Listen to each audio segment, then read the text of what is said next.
Breaking news AP liquor scam కేసులో నలుగురు నిందితులను రెండో రోజు కస్టడీకి తీసుకున్నారు సిట్ అధికారులు. జిల్లా జైలు నుంచి ప్రభుత్వ ఆసుపత్రికి తరలించి వైద్య పరీక్షలు నిర్వహించిన అనంతరం సిట్ ఆఫీస్ కు తరలించనున్నారు. కేసిరెడ్డి రాజశేఖర్ రెడ్డి, ధనుంజయ రెడ్డి, కృష్ణమోహన్ రెడ్డి, బాలాజీ, గోవిందప్పలను కస్టడీలో విచారిస్తూ ఉన్నారు. ఇటు తొలి రోజైన నిన్న నిందితులను విడివిడిగా దాదాపు 8 గంటల పాటు విచారించింది సిట్. నిందితులపై ప్రశ్నల వర్షం కురిపించింది. 100 ప్రశ్నలు వేసి కీలక సమాచారాన్ని రాబట్టింది. నిన్న ఉదయం విడివిడిగా ప్రశ్నించిన సిట్ అధికారులు మధ్యాహ్నం నలుగురిని కలిపి 25కు పైగా ప్రశ్నలను సంధించారు. అయితే నిందితులు అనేక ప్రశ్నలకు సరిగ్గా సమాధానం చెప్పలేదని సమాచారం అందుతోంది. ఇవాళ కూడా సాయంత్రం వరకు విచారణ కొనసాగనుంది.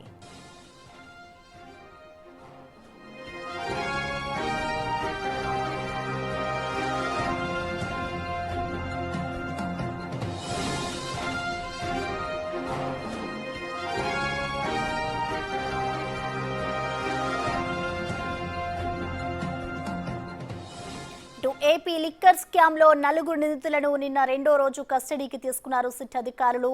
ఇవాళ దీనికి సంబంధించిన పూర్తి సమాచారాన్ని మా ప్రతినిధి సాహిత్య అందిస్తారు.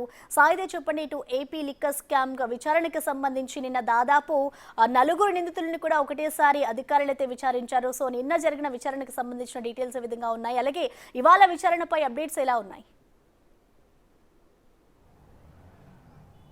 ఏపీ మద్యం కుంభకోణం కేసులో కీలక నిందితులుగా ఉన్న నలుగురు నిందితులను అయితే కనుక నిన్న మొదటి రోజులో భాగంగా సిట్ అధికారులు అయితే కనుక నిన్న కస్టడీకి తీసుకోవడం జరిగింది. నిన్న దాదాపు 8 గంటల పాటు అయితే కనుక వాళ్ళని విచారించిన పరిస్థితి అయితే ఉందని చెప్పొచ్చు. నిన్న ఎన్ని ప్రశ్నలు అడిగినప్పటికీ కూడా వాళ్ళు సరిగ్గా సమాధానం చెప్పకుండా సరైన ఏదైతే కేసుకు సంబంధించి కూడా అనేక డీటెయిల్స్ అయితే కూపి లాగేందుకు ప్రయత్నించినప్పటికీ కూడా అక్కడ కోఆపరేట్ చేయకపోవడాన్ని అయితే కనుక ఖచ్చితంగా పోలీసులు చెప్తా ఉన్నారు. అయితే ఇవాళ రెండో రోజు కూడా కస్టడీకి అయితే కనుక పోలీసులు తీసుకెళ్లారని చెప్పొచ్చు. జిల్లా జైలు నుంచి అయితే కనుక నేరుగా ప్రభుత్వ ఆసుపత్రికి తీసుకొచ్చి ఇక్కడ వైద్య పరీక్షల అనంతరం ఇక్కడ నుంచి మళ్ళీ సిట్ ఆఫీస్కి అయితే కనుక నలుగురు నిందితులను అయితే కనుక తీసుకెళ్లడం జరిగింది. అయితే జగన్మోహన్ రెడ్డికి అత్యంత సన్నిహితంగా అయితే కనుక ఈ నలుగురు ఉన్నట్టుగా అయితే లిక్కర్ కేసులో అయితే ఎలాంటి కీలక పరిణామాలు చోటు చేసుకున్నాయో వాటన్నింటినీ బేస్ చేసుకుని అయితే కనుక ఖచ్చితంగా వీళ్ళ నలుగురిని ఇన్వెస్టిగేట్ చేసే అవకాశం అయితే కనబడతా ఉంది. నిన్న మొదటి రోజు 25 ప్రశ్నలను అయితే కనుక ఖచ్చితంగా అడిగారు. అయితే దాదాపు ఏ ప్రశ్నకైనా అయినప్పటికీ కూడా నాకు సంబంధం లేదు అనే విషయాలను అయితే కనుక చెప్పినట్టుగా మనకు సమాచారం అంతా ఉంది. అయితే నిన్న పొద్దున్నైతే మధ్యాహ్నం వరకు అందరినీ కలిపి ప్రశ్నించారు. తర్వాత విడివిడిగా అయితే కనుక ఒక్కొక్కరిని ప్రశ్నించినట్టుగా కూడా మనకు సమాచారం అంతా ఉంది. అయితే ఇవాళ కూడా అదే తోలో సిట్ అధికారులు ప్రశ్నించబోతున్నారా, లేకపోతే ఇంకా వేరే కోణంలో అంటే వాళ్ళ దగ్గర ఫోన్లు కూడా స్వాధీనం చేసుకుని ఫోరెన్సిక్ కూడా పంపించిన నేపథ్యంలో అక్కడ ఏమైనా డీటెయిల్స్ లభిస్తే వాటిని బేస్ చేసుకుని ఏమైనా ప్రశ్నలు అడగబోతున్నారా, అసలు ఈ కుంభకోణం మొత్తంలో కూడా వీళ్ళ ఇన్వాల్వ్మెంట్ ఎంత ఉంది అనే వీళ్ళ పాత్రల పైన కూడా ఖచ్చితంగా అనుమానాలు వ్యక్తం అవుతున్నాయి. కాబట్టి అంటే ఏవన్గా కసిరెడ్డి రాజశేఖర్ రెడ్డి, ఇటు A31, 32, 33గా అయితే కనుక ధనుంజయ రెడ్డి, కృష్ణమోహన్ రెడ్డి, గోవిందప్ప, బాలాజీలను అయితే కనుక ఇప్పటి వరకు పోలీసులు అదుపులోకి తీసుకున్నారు. అయితే ఇప్పటికే రిమాండ్ ముగుస్తున్న నేపథ్యంలో కూడా వాళ్ళకైతే ఇప్పటికే సిట్ అధికారులు కూడా కస్టడీకి ఇవ్వాలంటూ కూడా కోర్టులో పిల్ దాఖలు చేసిన నేపథ్యంలో అయితే కనుక 2 రోజులకైతే కనుక కోర్టు అనుమతినిచ్చిన నేపథ్యంలో ఇవాళ ఆఖరి రోజుగా అయితే కనుక మనం చూడొచ్చు. అయితే 8 గంటల నుంచి 6 గంటల వరకు అయితే కనుక ఖచ్చితంగా పర్మిషన్ ఉంది. కాబట్టి వీళ్ళ నలుగురిని కూడా ఇవాళ ఆఖరి రోజు ఇంకా మరిన్ని కీలక ఏదైతే ప్రశ్నలు అయితే అడగబోతున్నారు సిట్ అధికారులు.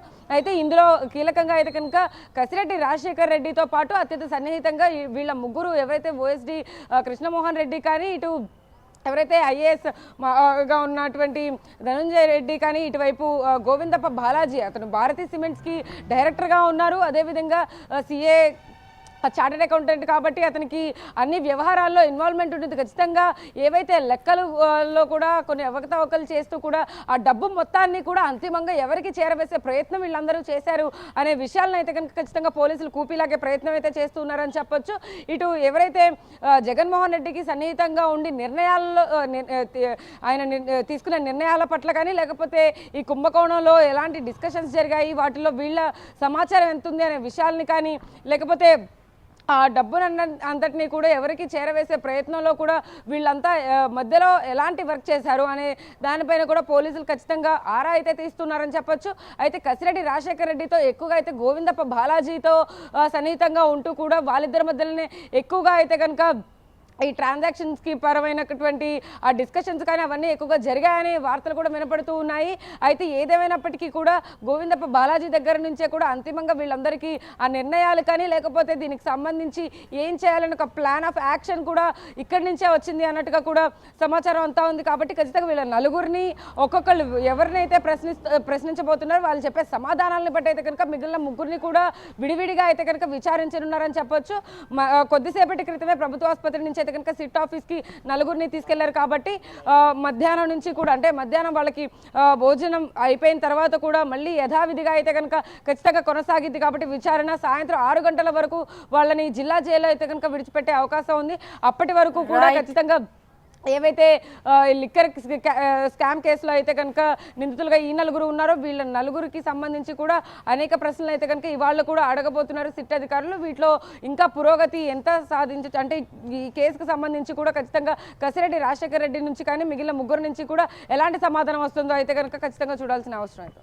రైట్ సాహిత్య, థ్యాంక్ యూ. ఇటు ఏపీ లిక్కర్ స్కామ్ కి సంబంధించి నిన్న అధికారులైతే నలుగురు నిందితులను 8 గంటల పాటు కూడా ప్రశ్నించారు. అలాగే విడివిడిగా కూడా దాదాపు కొన్ని ప్రశ్నలు సంధించి మరి వాళ్ళని విచారణ చేశారు. ఇవాళ రెండో రోజు అయితే అధికారులు మళ్ళీ వారిని విచారించే అవకాశం ఉంది. విచారణలో ఇవాళ ఎలాంటి విషయాలు వెలుగు చూస్తాయనేది కూడా వేచి చూడాలి.